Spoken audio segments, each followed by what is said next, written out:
Good afternoon.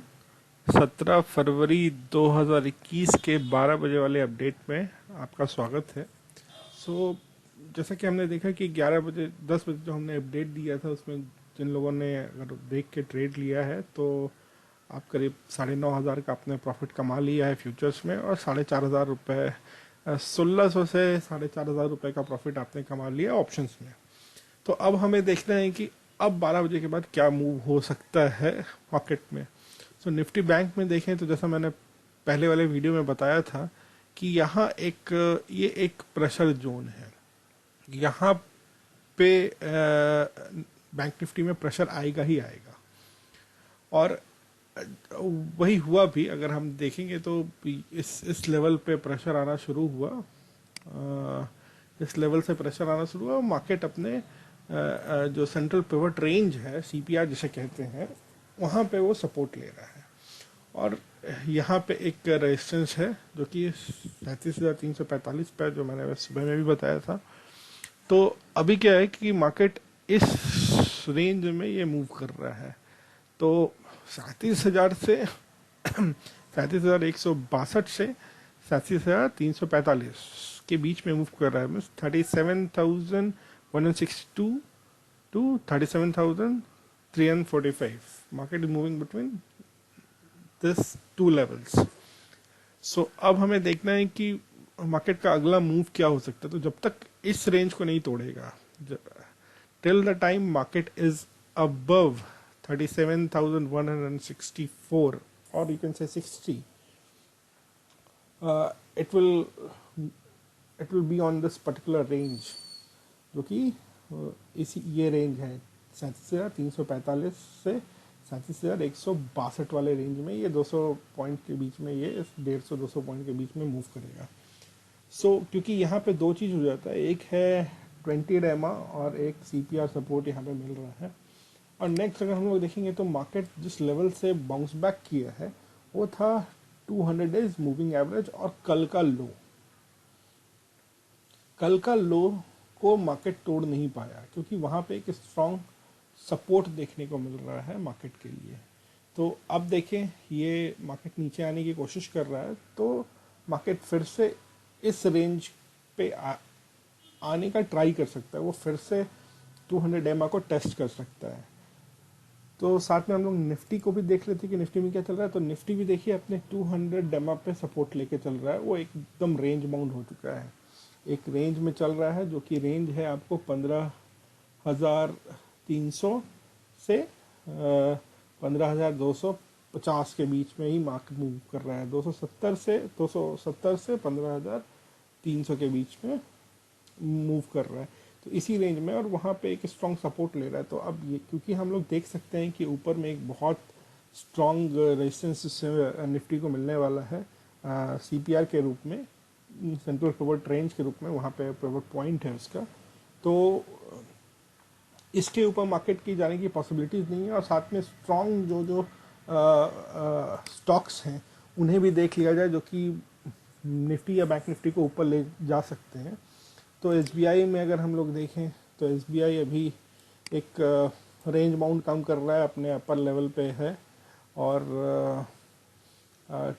वैप से भी ऊपर काम कर रहा है, और 220 डेमा से भी ऊपर काम कर रहा है, और सीपीआर के भी ऊपर में है। पर वहाँ पे एक रेजिस्टेंस इसे 415 पे मिल रहा है, और इस रेजिस्टेंस को ब्रेक करना एसबीआई के लिए थोड़ा सा डिफिकल्ट होगा। तो यहाँ से एसबीआई का ऊपर जाना थोड़ा डिफिकल्ट लग रहा है, बट अगर ऊपर जाएगा तो अच्छा ऊपर जाएगा, 421 तक जाने की उम्मीद है। एक्सिस बैंक में देखते हैं, एक्सिस बैंक में भी मोर और लेस सेम ही हो रहा है। वो अपने सीपीआर से नीचे आके एक सीपीआर के आसपास में सपोर्ट लेने की कोशिश कर रहा है, और क्योंकि अभी नीचे 716 पे 200 डेमा है, तो वहाँ तक एक मूवमेंट आ सकता है, क्योंकि वो टेस्ट कर सकता है बैंक निफ्टी की तरह अपना 200 डेमा। तो यहाँ पे एक अच्छा पॉइंट आपको मिल सकता है अगर आप यहाँ पे सेल करने की कोशिश करते हैं। तो एटलीस्ट अगर अभी सेल करेंगे तो एक वैप का सपोर्ट है 775 पे। तो एकदम छोटा सा स्टॉप लॉस लेके अगर सेल करने का बहुत ही बड़ा रिस्क ले लीजिएगा तो अच्छा पॉइंट आ सकता है 771 तक का। आपको 4-5 पॉइंट मिल सकता है, बट भी बहुत ही रिस्की ट्रेड हो जाएगा। तो यहाँ ये भी एक्सिस बैंक को भी देख के लग रहा है कि अभी तो मार्केट वापस बाउंस बैक ऊपर जाने की उम्मीद में नहीं है। जहाँ पे उसको अपना हाई टच करना था उसने कर लिया है। फिलहाल इस घंटे में तो ऐसा नहीं लग रहा है कि ऐसा कुछ होने वाला है। 1 बजे के बाद क्या होगा वो 1 बजे के बाद हम लोग डिस्कस करेंगे। आईसीआईसीआई बैंक में देख लेते हैं। आईसीआईसीआई बैंक भी अपने सीपीआर के आसपास में ही मूव कर रहा है और नीचे में उसको सपोर्ट अच्छा है 657 पे। तो अभी तो फिलहाल ऐसा लग रहा है कि इस घंटे में मार्केट इसी रेंज में मूव करेगा। आईसीआईसीआई बैंक इसी रेंज में मूव करेगा तो बैंक निफ्टी सबको भी इसी रेंज में मूव कराएगा। 37,000 से 37,200 के बीच में अभी बैंक निफ्टी मूव करेगा। और आईसीआईसीआई बैंक देख लिया। अब एचडीएफसी बैंक भी हम लोग देख लेते हैं। तो एचडीएफसी बैंक को भी हम लोग देख रहे हैं। तो एचडीएफसी बैंक अपने 200 एमआ पे सपोर्ट ले रहा है और साथ साथ में अपने रेजिस्टेंस सपोर्ट 1 पे भी है वो, जो कि 16,008 पे है। तो सारे बैंकिंग सेक्टर के जितने भी बड़े बैंक्स हैं उनके अभी परफॉर्मेंसेस को देख के लग रहा है कि मार्केट अभी एक रेंज इस घंटे में तो रेंज बाउंड रहने वाला है। इसी रेंज में मार्केट मूव करेगा। अभी आईटी सेक्टर में देख रहे हैं तो इन्फोसिस में थोड़ा सा प्रेशर अभी दिख रहा है, जो कि एक मूवमेंट आया था इन्फोसिस में भी, लेकिन वो फिर एक रेंज बाउंड हो चुका है। टीसीएस में देख लेते हैं। टीसीएस में भी एग्जैक्टली वही चीज़ हो रहा है, क्योंकि फिर हम लोग देखेंगे कि यूएस डॉलर का भी क्या स्थिति है। एचसीएल का भी देख लेते हैं हम लोग। एचसीएल का भी वही हालत है। शुरुआत में सुबह में ओपनिंग सेशन में जो हमें कुछ सारी ऑटो कंपनीज में जो एक प्रेशर देखने को मिला था उसका क्या हालत है वो हम लोग चेक करते हैं। तो चलिए सबसे पहले एमएनएम को देखा जाए। तो महिंद्रा में एक जो मूव आया था, जो गैप डाउन ओपनिंग हुई थी, वो मूव को काइंड ऑफ अब एक रेंज बाउंड हो चुका है। सीपीआर के ऊपर में ये ट्रेड कर रहा है और ये 917 और 915-14 के बीच में फंसा हुआ है। अब टाटा मोटर्स को देखते हैं। सेम टाटा मोटर्स का भी वही हालत है। थोड़ा सा इसमें एक पॉजिटिव मूव दिख रहा है टाटा मोटर्स में, लेकिन ये अपने सीपीआर के अपर लेवल पे अभी अटक रहा है। एक वहाँ पे रेजिस्टेंस फेस कर रहा है। तो जब तक वो उसको ब्रेक नहीं करेगा इसके ऊपर जाने का उम्मीद तो नहीं है। तो इस घंटे में तो ये इसी रेंज में काम करने वाला है। अशोक लेलैंड का क्या हाल चाल है ये भी देख लेते हैं हम लोग। अशोक लेलैंड अपने सीपीआर से तो ऊपर अच्छा परफॉर्म कर रहा है, तो नीचे से वो अच्छा एक अशोक लेलैंड मूव दिया है और अब वो एक रेंज बाउंड है। तो ये 1 घंटा 12 से 1 तो मोस्टली 12 से 12:45 तक तो रेंज बाउंड ही रहने वाला है। मारुति में गिरावट है, ज़रूर कोई रीज़न होगा जिसके कारण मारुति में गिरावट है। ये डिटेल्स देखना पड़ेगा। हम लोग कोई न्यूज़ हो सकती है कि कोई ऐसा न्यूज़ हो जिसके कारण गिरावट देखने को मिल रहा है। हीरो मोटोकॉर्प बहुत ही अच्छा परफॉर्म कर रहा है आज सुबह से ही।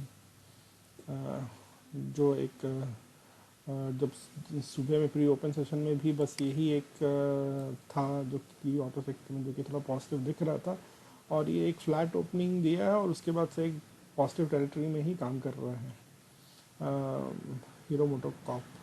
तो हो सकता है कि यहाँ पे भी कुछ हो। तो कोल इंडिया में भी थोड़ा सा अच्छा ही परफॉर्म कर रहा है। स्टील भी सेक्टर ठीक ही ठाक परफॉर्म कर रहा है, कोई अभी बहुत ज़्यादा अनप्रेसिडेंटेड मूव नहीं है। और अदर सेक्टर्स में भी देख लें, जो छोटे छोटे जो स्टॉक्स हैं वो भी अभी तो फिलहाल पॉजिटिव दिख रहे हैं। तो एक रेंज बाउंड टोटल मार्केट का भी ये घंटा एक रेंज बाउंड लग रहा है। हमें कुछ मूव देखने को भी मिल सकता है। तो 1 से 1:15 के बीच में कुछ मूव एक्सपेक्ट कर सकते हैं हम लोग। फिलहाल तो जो लग रहा है एक रेंज बाउंड है, या मे बी अगर कुछ ऐसा ही रहा तो 12:45 के बाद से वो मूव की स्टार्टिंग हो जाएगी, चाहे अपवर्ड या डाउनवर्ड। पर अभी तो ऐसा लग रहा है कि एक मूव आने का संभावना है नीचे की तरफ, बैंक निफ्टी में एटलीस्ट। तो बैंक निफ्टी हो सकता है अपने लोअर लेवल को फिर से टेस्ट करे। सो लेट्स सी कि क्या होता है। अगर लोअर लेवल को टेस्ट करता है तो फिर अगेन आप छोटा सा स्टॉप लॉस 37,200 अभी अगर आप खरीदते हैं तो 37,200 का एक छोटा सा स्टॉप लॉस रखें। अब पहला टारगेट होगा 37,000 और दूसरा टारगेट होगा 36,600। ये आप मान के चल सकते हैं। ये 36,600 36,000 सॉरी 36,901 ये एक टारगेट हो सकता है। ये दो टारगेट आप लेके चल सकते हैं एकदम छोटा सा स्टॉप लॉस लेके, क्योंकि छोटा सा स्टॉप लॉस हो सकता है। आप 37,200 नहीं 37,300 का एक छोटा सा स्टॉप लॉस रखें और ये वो बहुत ही ज़्यादा रिस्की ट्रेड हो जाएगा। पर इस कैंडल को आप नीचे क्लोज करने दीजिए और नेक्स्ट कैंडल का वेट करिए कि वहाँ पे कोई बाइंग तो नहीं हो रही है। अगर बाइंग हो रही है तो ये करें।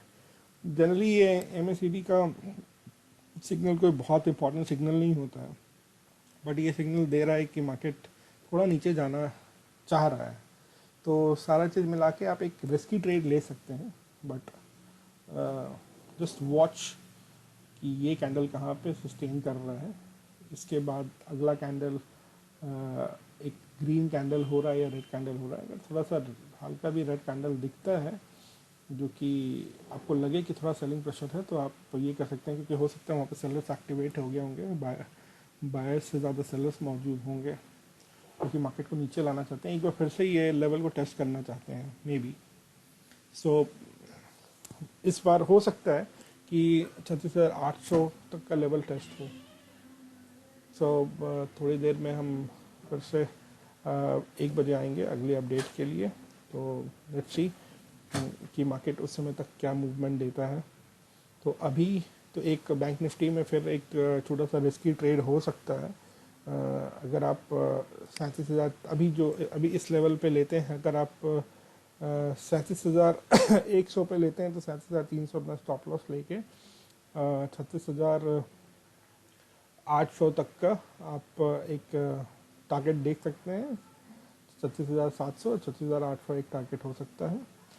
तो 3 टारगेट आप ले सकते हैं, 36,700, 36,900 और 36,800। ये 3 आप, क्योंकि हो सकता है कि अपने लोअर लेवल को टेस्ट करे बैंक निफ्टी, बट जब तक ये एक क्लोजिंग ना दे, CPR के नीचे एक नेगेटिव क्लोजिंग ना हो कैंडल की, और अगला कैंडल भी थोड़ा सा नेगेटिव ना हो, जो कि कुछ आपको back to back negative candle देखने को मिले जैसे यहाँ पे दिख रहा है, तब तक आप कोई ट्रेड ना लें। और अगर ट्रेड आपको लगा के ही छोड़ना है तो 37,100 का आप देख सकते हैं। Even try with stop loss of 37,300। So let's see कि ये ट्रेड कैसा जाता है अगर आप ले रहे हो तो। सो होप करते हैं आपको ये वीडियो अच्छा लगा हो। सो अगले अपडेट के लिए काइंडली वेट करें, 1 बजे मैं फिर अगला अपडेट लेके आऊँगा। तो let's see how the market performs. Currently it seems that ये एक रेंज मोड रहने वाला है इस पर्टिकुलर आवर में, 12 बजे से 1 बजे की का जो टाइम है। जो भी मूवमेंट देगा, ज़्यादा उम्मीद है कि एक डाउनवर्ड मूवमेंट दे, एक अपने लोअर लेवल को फिर से टेस्ट करे। सो वो 1 बजे के बाद ही आने, या 12:50 के बाद आने की उम्मीद है। 1 से 1:30 के बीच में वो एक क्रूशल टाइम रहेगा, जब सारे यूरोपियन मार्केट्स खुल जाएंगे या एटलीस्ट ओपन होने लगेंगे, तो एक मूड पता चलेगा मार्केट का कि क्या किस तरफ जाने वाला है। सो चलिए हम लोग 1 बजे फिर से अपना अगला वीडियो के साथ आपके सामने आएंगे। अगर आपको ये वीडियोस अच्छे लग रहे हैं, आप सारे अपडेट्स अच्छे लग रहे हैं, आप कुछ इससे नॉलेज गेन कर रहे हैं, प्रॉफिट गेन कर रहे हैं, तो प्लीज़ हमारे चैनल को सब्सक्राइब करें। मैं एक रॉ वीडियो टाइप से आपके सामने प्रेजेंट कर रहा हूँ। होप कि आपको ये अच्छा लगे। एक लेमन टर्म्स में समझाने की कोशिश कर रहा हूँ, ताकि जो लोग बहुत ज़्यादा टेक्निकल नहीं हैं वो भी इस चीज़ को समझ पाएँ, वो भी ले पाएँ अपने ट्रेड्स। और बाद में मैं कुछ डिटेल्स सीरीज़ बनाऊंगा कि कैसे कैसे ट्रेड लिया जाए। ऐसे तो बहुत सारे वीडियोस अवेलेबल हैं जिसे आप देख के आप ट्रेड्स ले सकते हैं, कि सीख सकते हैं इंट्राडे ट्रेडिंग। बट एक लेमैन के लिए एक कि आप कैसे छोटे छोटे ट्रेड्स ले सकते हैं और कैसे अपना प्रॉफिट, अपना बास्केट इम्प्रूव कर सकते हैं, वो मैं बताऊंगा। तो मिलते हैं 1 बजे, तब तक के लिए bye bye, have a nice day and hope to see you in profit. Bye.